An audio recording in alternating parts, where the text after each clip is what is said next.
Hello dear students, welcome back to my YouTube channel Mathematics वाला and I am your Mathematics and Science mentor Himesh Jha.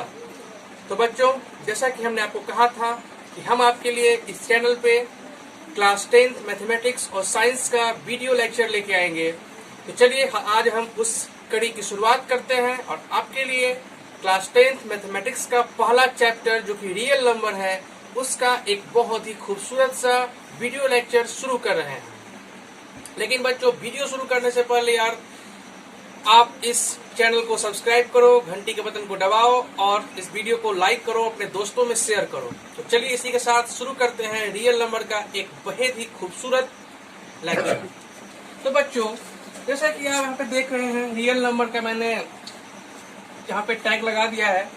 तो मैं सोच रहा हूँ आप लोगों को कि मैं पहले आप लोगों को एक नंबर का ओवरव्यू दे दूं, क्योंकि यार ऐसा है कि आप लोगों ने अपने प्रीवियस क्लासेस में नंबर्स के बारे में पढ़ा होगा, आई नो इट, बट ऐसा है कि भाई सब बहुत सारे क्लास में चूंकि 9th में कुछ नंबर्स के बारे में पढ़े होंगे, कुछ 8 के बारे में पढ़े होंगे, हो सकता है आप लोगों को बहुत सारे नंबर्स के बारे में याद भी ना हो।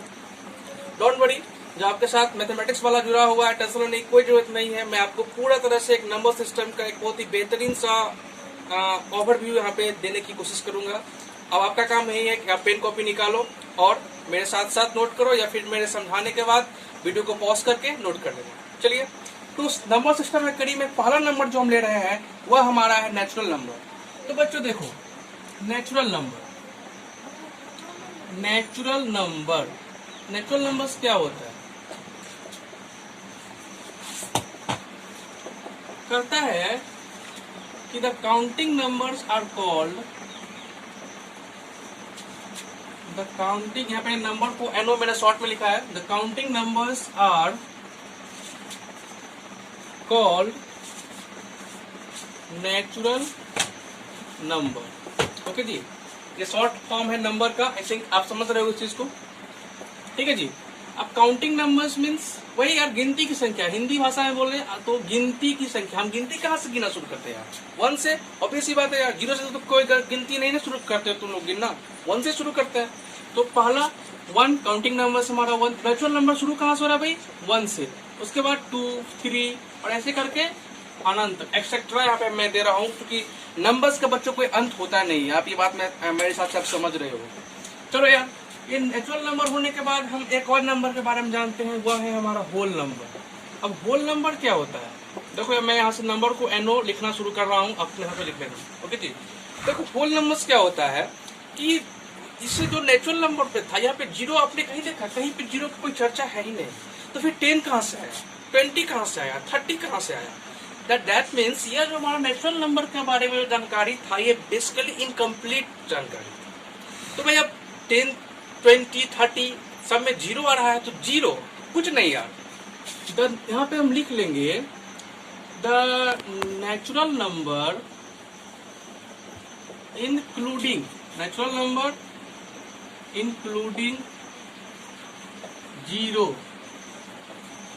देखो यहाँ से आर कॉल्ड होल नंबर। यानी कि जब आप अपने नेचुरल नंबर में 0 को भी सम्मिलित कर लोगे तो वह क्या कहलाएगा? वह होल नंबर की श्रेणी में आ जाएगा। जैसे देखो हम एग्जाम्पल यहाँ पे देखो कहाँ से शुरू करेंगे इस बार 0 को ले रहे हैं, 0 के बाद 1 को, फिर 2 को, फिर ऐसे ऐसे इसी एक्सेट्रा। ओके जी, कोई डाउट? आई थिंक आप लोगों को कोई डाउट नहीं हुआ होगा। चलो जी, अब आगे होल नंबर्स के बाद हम आते हैं इंटीजर पे। अब इंटीजर क्या होता है? इंटीजर कुछ भी नहीं यार। इंटीजर मीन्स जितने भी हमारे, देखो मैं निगेटिव को शॉर्ट फॉर्म में लिख रहा हूँ, आप स्पेलिंग लिख रहा या जो भी आपका मन हो। ये हमारा हुआ negative numbers plus plus plus plus positive number plus 0। यानी कि जितने भी हम निगेटिव नंबर के बारे में आपको जानकारी होगा, जो भी आपके पॉजिटिव नंबर हैं और 0, जब इस तीनों को आप सम्मिलित कर दोगे तो इसके कलेक्टिव को, यानी कि इसके समूह को हम क्या क्या नाम दिए हैं? बस कुछ नहीं, एक नया नाम दे दिया, इंटीजर। पूर्णांक कहा जाता है हिंदी में उसे।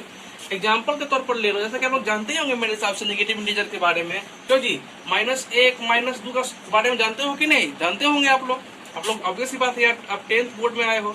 उसके बाद 0 होता है, फिर 1, 2, 3। नंबर लाइन तो आप लोगों ने देखा ही होगा, आई थिंक नंबर लाइन देखा है ना जी, यही नंबर लाइन मेरा होता है। इसमें कि माइनस इन्फिनिटी से लेकर प्लस इन्फिनिटी तक संख्या होता है और जीरो बीच में सेंटर का काम करता है। जीरो के राइट में जाते हैं तो मेरा प्लस मिलता है और लेफ्ट में जाते हैं तो मेरा नेगेटिव मिलता है। ओके जी, एनी डाउट? चलो जी, अभी इंटीजर्स करने के बाद हम छोटू सा बतलाओ यार, गेस करो क्या है, दिख रहा होगा। इवन नंबर बतलाओ, इवन नंबर क्या होता है? इसका डेफिनेशन मैं नहीं लिखाने जा रहा हूँ यार, मैं इसका एग्जांपल दे रहा हूँ। I think 2, 4, 6 etcetera. डेफिनेशन चाहिए का? लिख लो। ऑल दोज नंबर, लिखो, all those number which are divisible by 2 are called the even numbers. Okay जी, एनी प्रॉब्लम? इसमें क्या प्रॉब्लम होगा? चलो, और हमारा इवन का मतलब ऑड नंबर। बिल्कुल सही, आप लोगों ने जो गेस किया था वो बिल्कुल सही जा रहा है। इसका भी एग्जांपल दे रहा हूँ, 1, 3, 5, 7 एक्सेट्रा। अब मतलब ऑड नंबर क्या होगा? All those number which are non divisible by 2 are called the odd number. Okay जी, एनी प्रॉब्लम?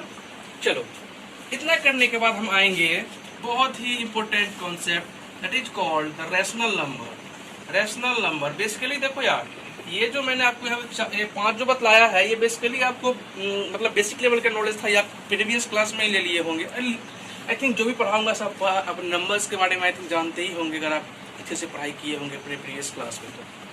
लेकिन फिर भी रेशनल नंबर हमारा 9th 10th के सिलेबस में कुछ ज़्यादा फोकस किया गया इसके ऊपर। रेशनल नंबर क्या होता है? देखो, ऑल दोज नंबर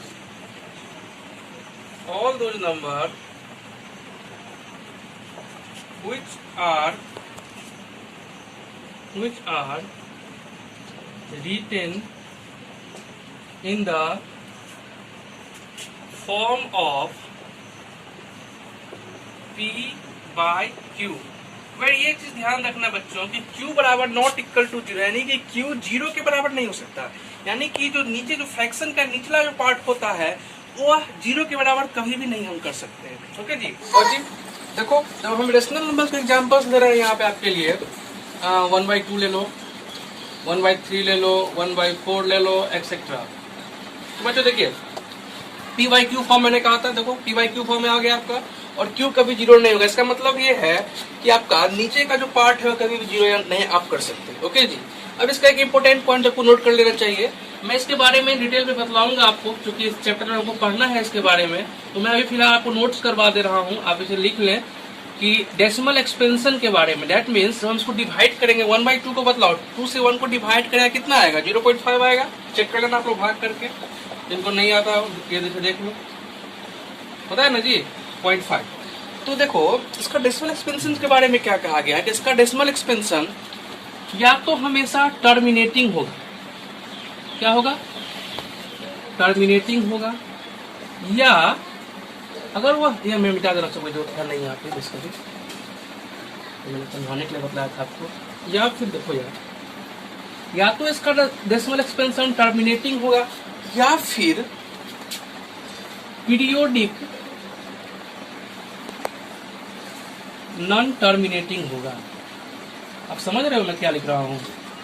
देखो जी, अगर आपने 9th क्लास में कुछ ही पढ़ा होगा और आपको याद होगा रेशनल नंबर्स के बारे में, तो आप ये चीज समझ रहे होगे कि मैं क्या लिख रहा हूँ यहाँ पे। लेकिन अगर आपको कुछ याद नहीं होगा तो भी टेंशन नहीं, कोई बात नहीं है। मैं आपको लास्ट में जो कि रियल नंबर्स का अगर पढ़ना है फिर से क्वेश्चन चीज़ों को, तो वहाँ पे आपको हम डिटेल बतलाएंगे कि आखिर ये क्या होता है। लेकिन आप फिलहाल अभी यहाँ पे अपने नोट्स बुक में से नोट कर। चलो जी, तो मैंने यहाँ पे देख लिया, आपको मैंने 6 नंबर के बारे में जानकारी दे चुका है अभी तक। नोट कर लो इसको, वीडियो को पॉज करके नोट कर लो, या जिसको भी स्क्रीनशॉट लेना है स्क्रीनशॉट ले सकते हो।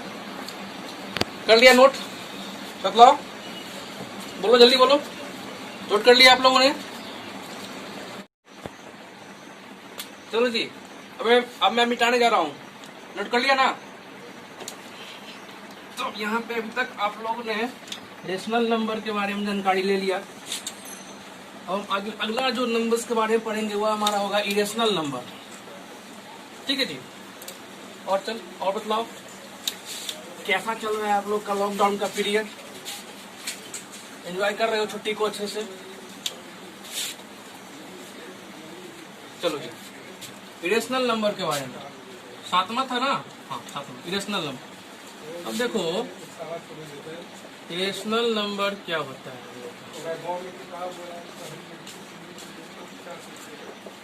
Irrational number, all the numbers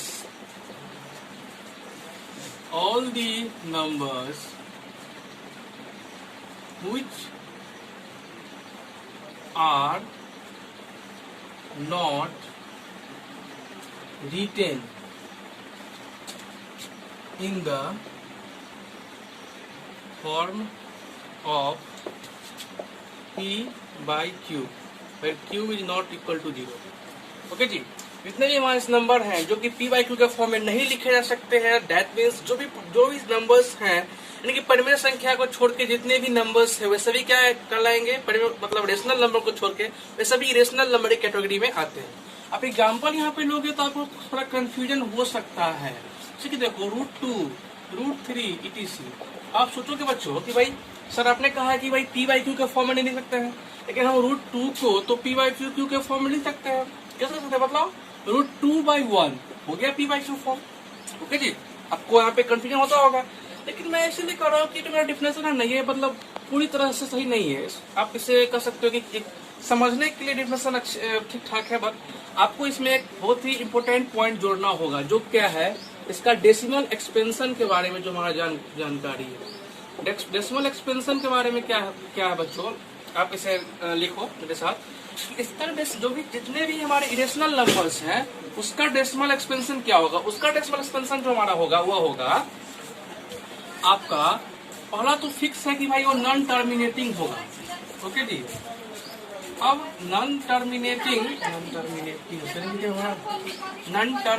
होगा। उसके बाद और एक है उसमें कि नॉन टर्मिनेटिंग हो सकता है और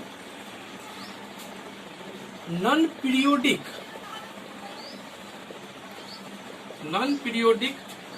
नॉन टर्मिनेटिंग। समझते हो इसका मतलब? ना ही वो पीरियोडिक होगा और ना ही टर्मिनेटिंग होगा। एक कंडीशन वाला फिक्स है कि नॉन टर्मिनेटिंग हर एक कंडीशन में होगा, और नॉन टर्मिनेटिंग में भी कंडीशन है। ऐसे किसमें क्या पढ़े थे लोग? Periodic non terminating. इसमें क्या पढ़ रहे हैं? Non periodic non terminating. अब ये क्या है इसके बारे में डिटेल बतलाएंगे आपको जब हम इस टॉपिक पे आएंगे। ओके जी, फिलहाल आप इसे नोट कर चलो। और बच्चों, इरेशनल नंबर के बारे में हम जानकारी ले चुके हैं। अब हम आगे आते हैं, आपको रियल नंबर के बारे में बतला रहे हैं। अब रियल नंबर क्या होता है? देखो जी, रियल नंबर का कंसेप्ट वो जो इंटीजर पढ़े थे ना, उससे कुछ मिलता जुलता है। वहाँ पे क्या हमने किया था? वहाँ पे हमने negative numbers, positive number and zero तीनों को कलेक्टिव रूप से उसका जो समूह था उसको हमने क्या कहा था? इंटीजर कहा था। यहाँ पे क्या है? यहाँ पे हम जितने भी हमारे रेशनल नंबर्स हैं, rational number plus irrational number,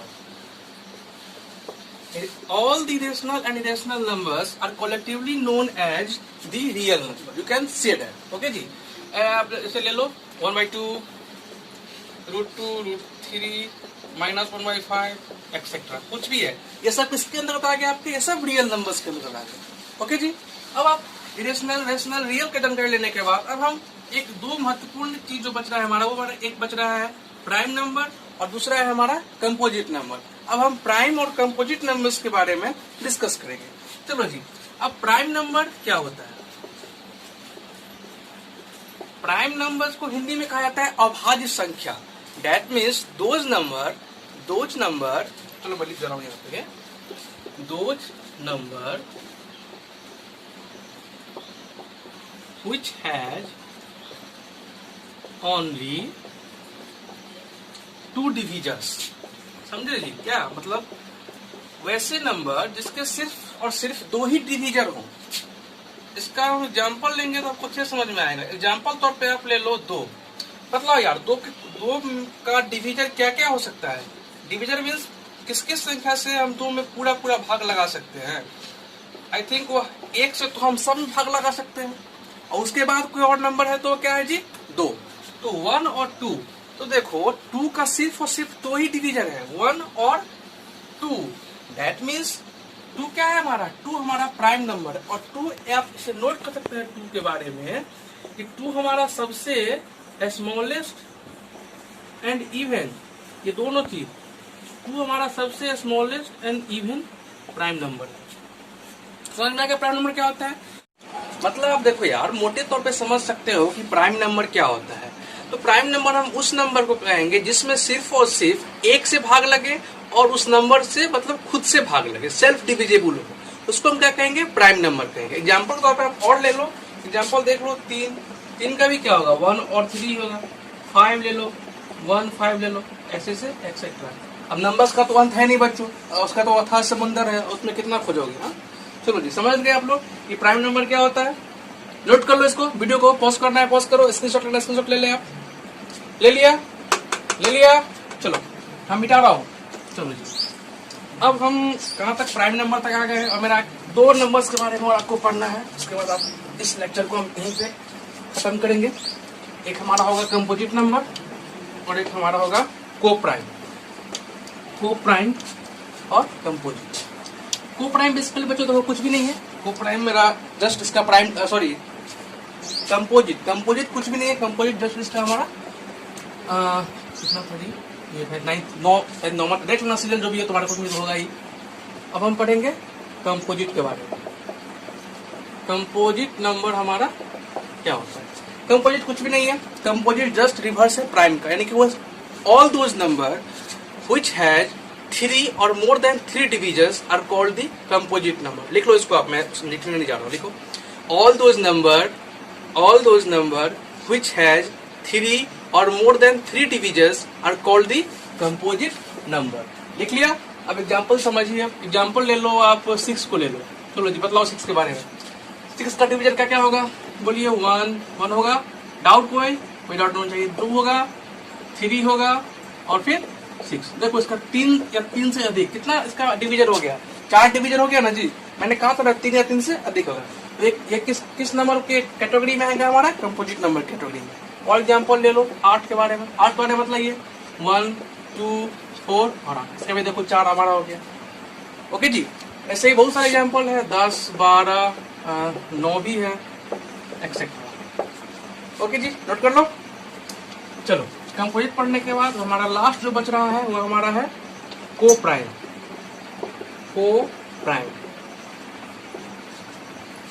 देखो जी क्या होता है को prime, all those numbers which HCF is 1। समझे, HCF क्या होता है बच्चों, हाईएस्ट कॉमन फैक्टर, यानी कि वह सभी नंबर जिसका HCF 1 होगा वह क्या कहलाएगा, वह हमारा को प्राइम होगा। एग्जाम्पल से आपको अच्छे से आई थिंक समझ में आएगा। चलो बताओ हमको 2 और 3 का HCF क्या होगा, मतलब 2 और 3 का HCF 1 ही तो होगा ना जी। तो HCF of 2 and 3 are 1, so 2 and 3 are को प्राइम। कोई डाउट नहीं होना चाहिए आपको, यानी कि वह सभी नंबर जिसका HCF 1 होगा वह हमारा क्या होगा, वह हमारा को प्राइम की श्रेणी में आएगा। देखो इस तरह से मैंने आपका तो नोट कर लो आप लोग, जिनको नोट करना है वीडियो को पॉज करके आप स्क्रीनशॉट लेके जो करना है वो कर लो। चलिए बच्चों, तो इसी के साथ हम इस वीडियो को यहीं पे खत्म करते हैं। मैंने इस वीडियो में आपको नंबर सिस्टम के बारे में एक बहुत ही बेहतरीन ओवरव्यू दिया है। अब आप इसको आपने नोट्स बनाया ही होगा मेरे साथ।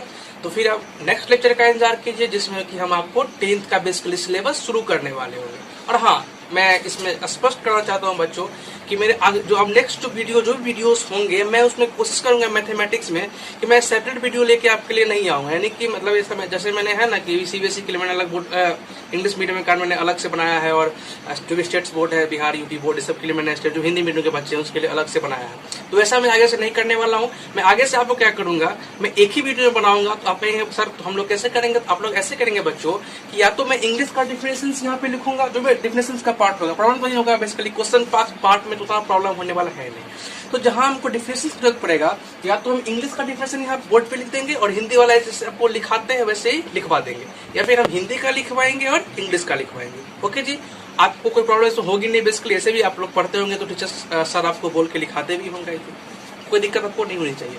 तो चलिए तब तक आप जो है सो पढ़ाई करते रहिए। नेक्स्ट वीडियो में मिलते हैं। Euclid's divisibility theorem, fundamental theorem of mathematics का बहुत ही खूबसूरत सा कंसेप्ट और उसके एप्लीकेशन के साथ।